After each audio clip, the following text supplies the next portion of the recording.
Coming up next on American Black Journal, an in-depth discussion with Detroit's new police chief, James Craig, about public safety in the city. What are his goals for the Detroit Police Department, and how will he make the city safer? What can be done to reduce gun violence? How does fighting crime in Detroit compare to his last job in Cincinnati? These are some of the questions we'll ask the chief. It's a conversation you don't want to miss, so stay tuned. Lindsay wants to know. So I'm curious, what's DTE Energy doing to improve their customer service? Why don't we take a ride over there and let Rachel tell us?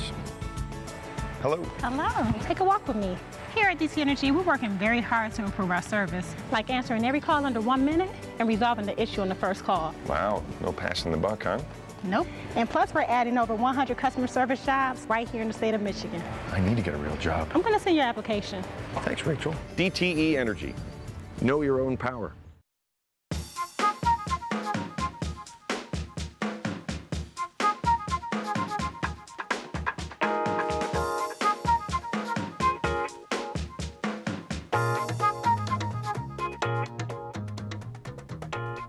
Welcome to American Black Journal. I'm Stephen Henderson. Chief James Craig took the helm of the Detroit Police Department on July 1st. He returned to his hometown after a stint as police chief in Cincinnati, Ohio. Chief Craig has also made some changes here in Detroit, such as eliminating virtual police precincts, and he has vowed to reduce violence in the city. We're pleased to have Detroit Police Chief James Craig with us today on American Black Journal. Great to be here. Welcome Excited. home, and Thank you. welcome to the show. So you and I have talked before, actually, at the Free Press right before you started. Yes. You have now started the job. You're in week 3 or week 4? Week 4. Week 4 of the Time job. is just going by. So, and you're saying that there are a lot of changes that are already taking lots place. of changes. Talk about some of those things. Well, we've made some staffing changes. There were a couple of de-appointments as a start. Certainly, we had the unfortunate task of terminating an executive level employee for conduct that he was involved in some time before my arrival. Sure. But more importantly, to the community, we've made some changes. Certainly, as you pointed out, virtual precincts gone. Yeah, you didn't like that. I didn't like it. I mean, how could in the city of Detroit, we close the doors of police stations? You know, police stations are safe havens. That's right. I mean, why would, you know, a community member wants to come into a police station at 2 o'clock in the morning and they have to knock on the door? I mean, at least in suburban America, I know in California cities, small cities that have these virtual precincts, there's a phone on the outside of the police. You can talk to someone. At least talk to someone, sure. But here, we just lock the doors. Yeah. And so I'm excited that we opened the doors. Certainly the police officers thought it was a bad idea. They were happy that the doors opened back up. And certainly, so there are a lot of changes. One of the things I reported out as of today during late last week, we are moving officers from special operations back into response units. Okay. Because that was an issue. I looked at one of the districts and we found that it was 56 officers assigned to special operations. Okay. And when you say special operations, I'm not sure everyone will know exactly what that means. Well, in special operations, they're not the ones that are responding to calls for service. You know, what was clear to me, some of our districts at any given time would have 2 or 3 response units deployed in the field. Okay. These are the officers that are responding to calls for service. Okay. And so I felt it would be better. You put more officers in response units. I see. Reduce the size of our special operations, and while that's an important function, and we're going to enhance that function going forward. But right now, what is important that when you dial 911, that an officer is responding to your call for service. Somebody comes. We've also made some process changes. You know, Detroit PD had been criticized for having a 50-minute response time to emergencies. Right. Inaccurate. I mean, I pointed out earlier last week that we had a young man, 11-year-old, shot on the east side of Detroit, and it took our officers 4 minutes to respond to that violent crime in progress. That's good news. Right. But it illustrates that, you know, the complete story hadn't been told. So now, what's the discrepancy there? I mean, well, the discrepancy is I want to bring Detroit Police Department in alignment with the rest of our industry. Sure. I mean, in Los Angeles and Cincinnati, the clock, as we call it, the clock starts ticking on response time at the time the officer in the field receives a call. Okay. And so we're changing that. In Detroit, it was as soon as the call came into the 911 I see. center. So as soon as I would connect with a dispatcher, that would be the the time we start the clock. Yeah. And then there's the issue of prioritization. I mean, what constitutes a priority call for service? Sure. Certainly a shooting in progress, any crime in progress, those are the kind of calls that we need to get there within a reasonable amount of time. Right. And as I pointed out, one example was in the Eastern District, one of our busier districts. That's 4 minutes. Right. And so the industry standard, I'm told, across the nation is 11 minutes. Okay. In Los Angeles, we set a goal of a 7-minute response time to emergencies. In Cincinnati, our response time ranged somewhere between 4 and 5 minutes. In Detroit, will be 4 to 5 minutes. And you want to get us to that? Oh, to absolutely. That, and to, a lot as of a it's standard. just, yes, it's just process. So we're going to have to re-educate our community. Yeah. We know going forward that some will, when they understand what constitutes an emergency call, like a shooting in progress person with a gun, Right. they're going to call us and use that. And I'm saying don't do that. Right. Because it put other lives at risk. It's certainly our police officers that are responding to these emergency calls for service, the lights and siren. Right. They're at risk. Right. So we're going to have to educate the community, but we're in the process of changing that, and we're in the midst of that.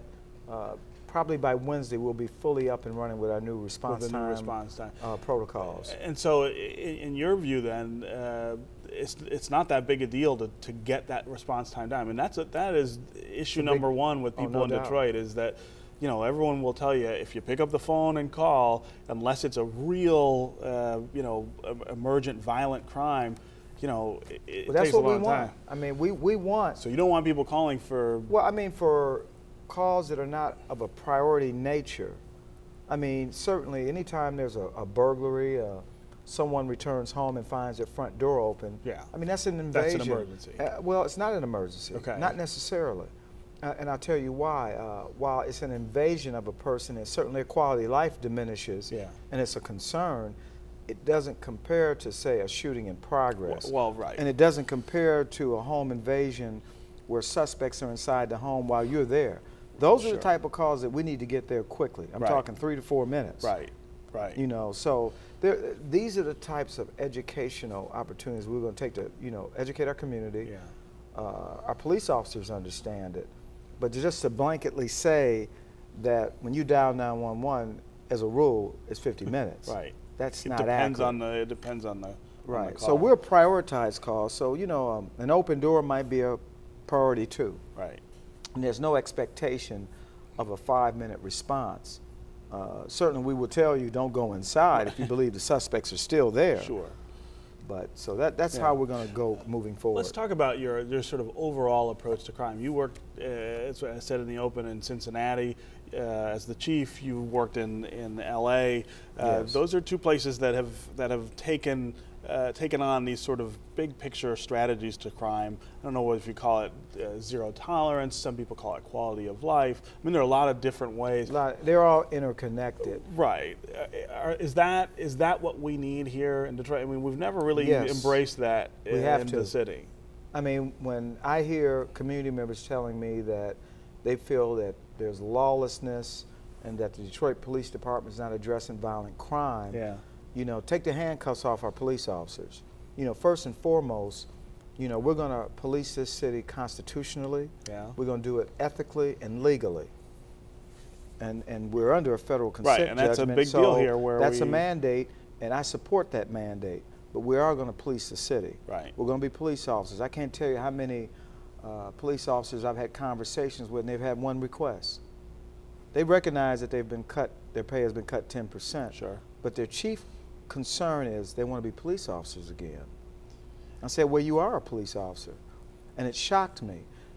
But they haven't had the kind of support to do the job in a manner which meant taking violent predators off our street. Right, right. And if that makes some uncomfortable, it's your choice. Right. Are we going to have a city that's ravaged by violence, or are we going to have a city that you can call home and that when people visit here, they're welcomed here? Right. That's what we're going to accomplish. And how do you achieve that balance, though? I mean, because as you point out, we are under a federal consent decree, and that consent decree is about police misconduct. And I support it.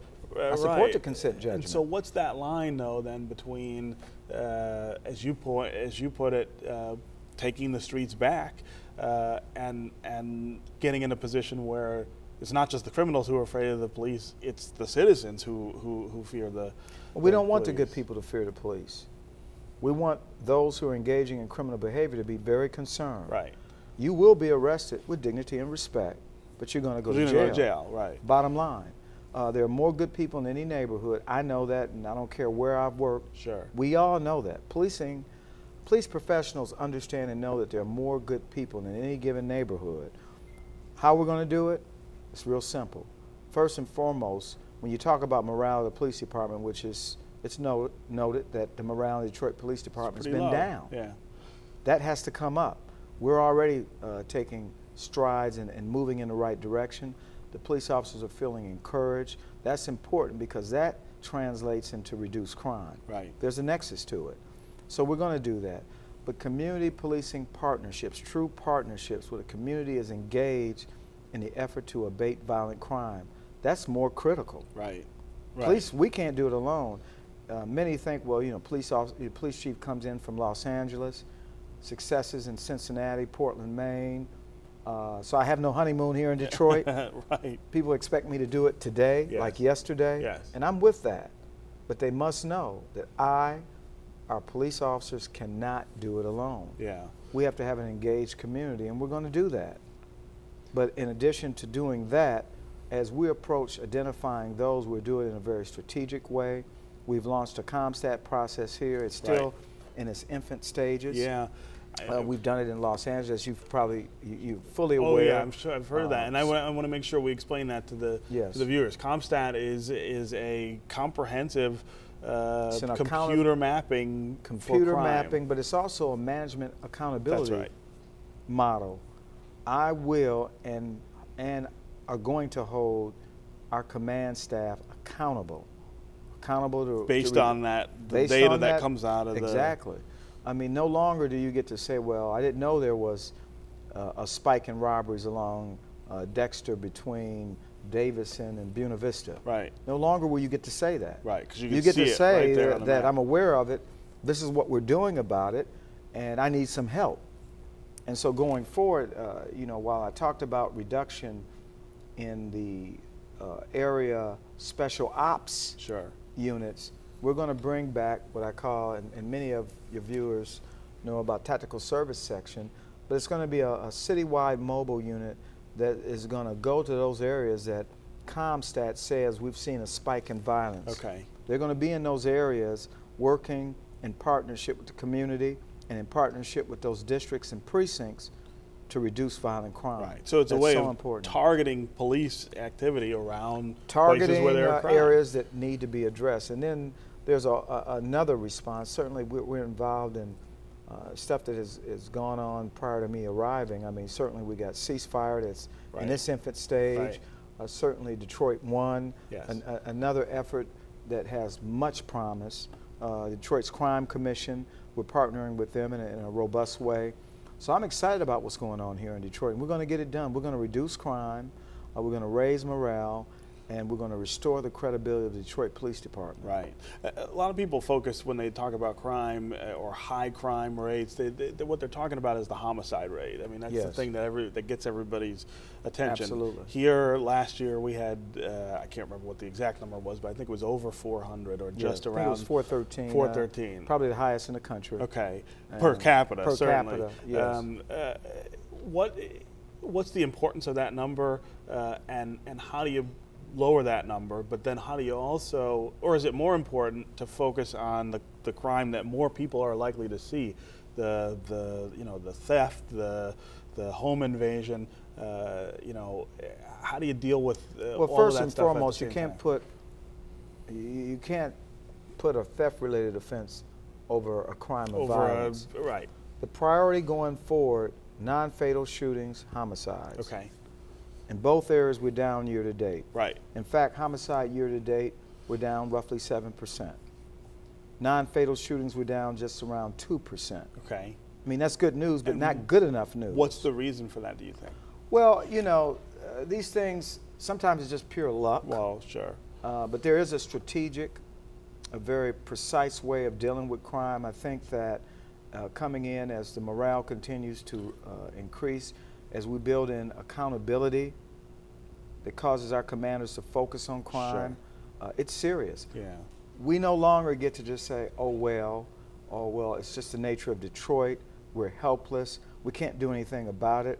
It is unacceptable that in Detroit that we have the number of carjackings, and some of which involve shootings. Yeah, right. And there was a report of a 60-year-old man prior to my arrival being shot in a carjacking. During a carjacking, sure. So part of our CompStat last week was we identified carjacking as a serious issue that really destroys and abates the quality of life. Yeah. People are concerned about it. So we're going to do a deep tissue look, if you will, and really explore the causal factors, who's responsible. The good news is that in number 10, a precinct where I started and finished my brief early career here in Detroit Police Department, we arrested a group of serial carjackers that at that time we thought they were responsible for 5. As of last week, we determined they were involved in 35 carjackings citywide. Yeah. That's good news to the community, but we know there are more, and we're going to find them. Right. Talk about your career in other places and what that suggests to you about Detroit. You grew up here, like a lot of us did, at a very different time in a very different city. You come home now in 2013, and things can't look quite the way they used to. No, they don't. But what I do know, Detroiters are very proud people. They care about this city. That hasn't changed. In fact, you know, having lived in Los Angeles for 28 years, I oftentimes talk about how Detroiters came together. Detroiters that moved to Los Angeles, sure. They would have an annual Detroiters picnic. Yeah. In fact, it's going on this week. Yeah. And anywhere between 300 to 600 people would show up at this picnic. Right. And everyone from Detroit was proud to be from Detroit. And I don't care where you go in these United States, yeah. and I've lived several places right. now, when you're from Detroit, people know it. Yeah, right. And so we have to capture and harness that pride, because there are people that live here that are passionate about Detroit returning to its luster. Yeah. People want to see change, and they're going to receive change. And I'm excited about Detroit's future. And while things look a little bleak now, you know, we have an emergency manager here who truly cares about what happens in Detroit. Right. He didn't grow up in Detroit. Sure. But he recognizes first and foremost that public safety is critical. We can't move the city forward if it's not a safe city. People don't want to live here if it's exactly. not safe. Yeah. I got people, I had a young man come to me, he was thinking about moving outside the state of Michigan. And he said, I like what you're saying, and it's encouraging. I might want to stay in Detroit. I said, you should stay in Detroit. I live in Detroit, and Detroit is coming back in a major way. Yeah. What about the policing difference, though, between someplace like Cincinnati or Los Angeles and Detroit? This is a department that you were an officer in. You were an officer in DPD for some time, and then left and were a leader in leadership roles other places. Yes. What are you seeing in terms of where the DPD is? I mean, you talked a little about the morale. We all know that's been a real issue. What are some of the other problems that you see that we have in terms of the way the force sort of is structured or works here? Well, let me just say, as it relates to the men and women, the rank and file, the cop on the beat, the sergeants out there, they're as committed as any group of police officers in any department I work. I have a great deal of respect and admiration for what they do. They're committed. They do a very difficult job with very little equipment. Sure. They do a difficult job, and they're still passionate in dilapidated cruisers. Some of them are wearing expired vests, protective body armor sure. that we're addressing in real time. Right. And despite that, these police officers come to work wanting to do the job.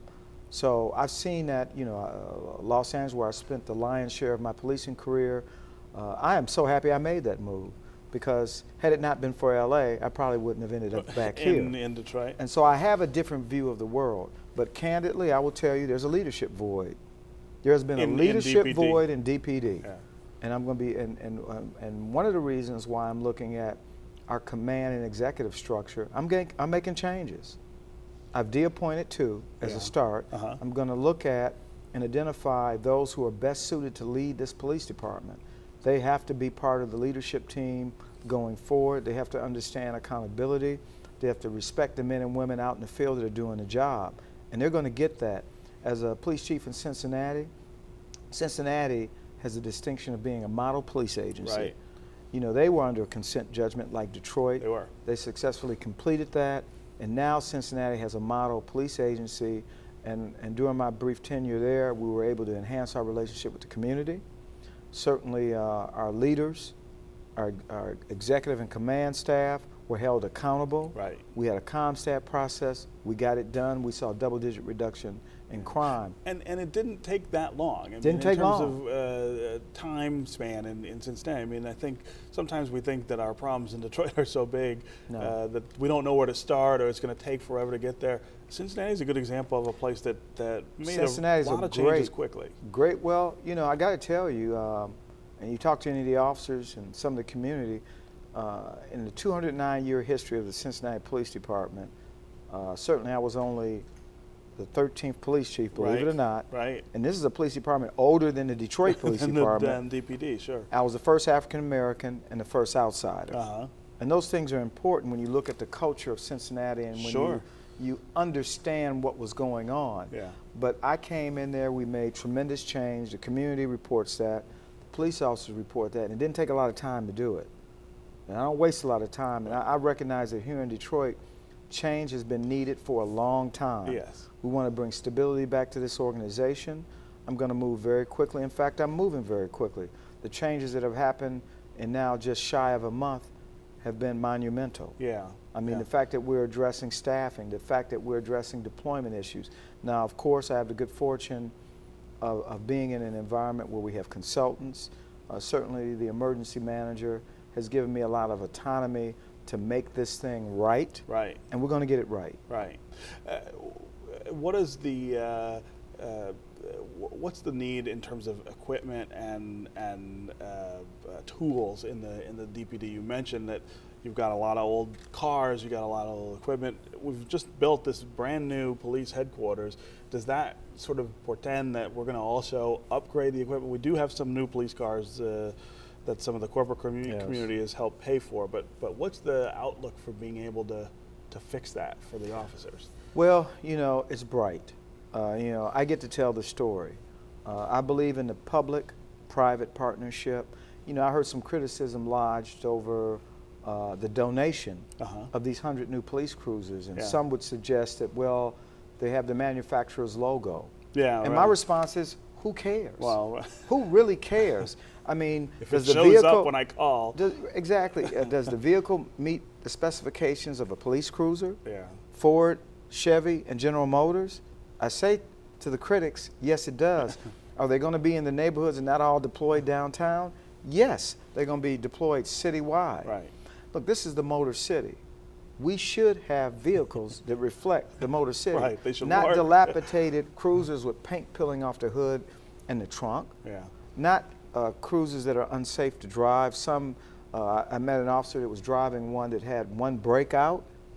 Is that what we have come to accept? Yeah. And then you criticize the good nature of our business partners that want to donate 100 vehicles. Yeah. And I say to the critics, get over it. Right. This is where we are. And we're here now, and the fact is there was some mismanagement of public funds. Sure. And we should call it what it is. The emergency manager, the police chief did not bring this to the city of Detroit. Right. Right. So we can do something to fix it. We're trying to fix it now. We're trying to fix it. Yeah.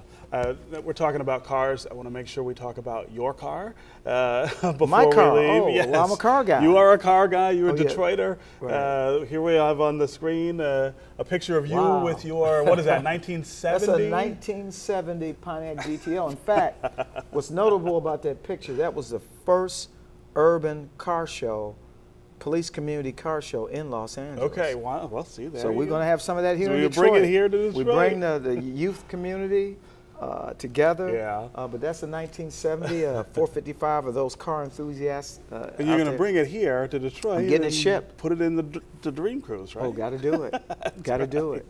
We've got about a minute left, Chief. Tell me why I should be hopeful as a Detroiter about public safety here in Detroit. You should be hopeful because I look at public safety and policing through a different set of lens. It's just that simple. When I break it down, and it's like you visited someone's home that has a crack in the ceiling, and you wonder, why is that crack in the ceiling? Right. Now, the person living there doesn't realize there's a crack in the ceiling. Sure. So I get to come in and see the cracks that the good people that work here that may not see. Right. And I get to say, why are we doing it that way? Right. Why are we saying we got a 50-minute response time to emergency calls? Well, Chief, everybody that calls 911 is classified as emergency. Yeah. Yeah. So it's just that simple. All right. All right. Good luck. So thank you. Very much Appreciate for the interview. Yes. Thanks for joining us for this broadcast from our Midtown Detroit studios. We'd love to hear what you thought about the show and get your ideas for future programs. So connect with us on Facebook and on Twitter. We'll see you next time on American Black Journal. Great interview.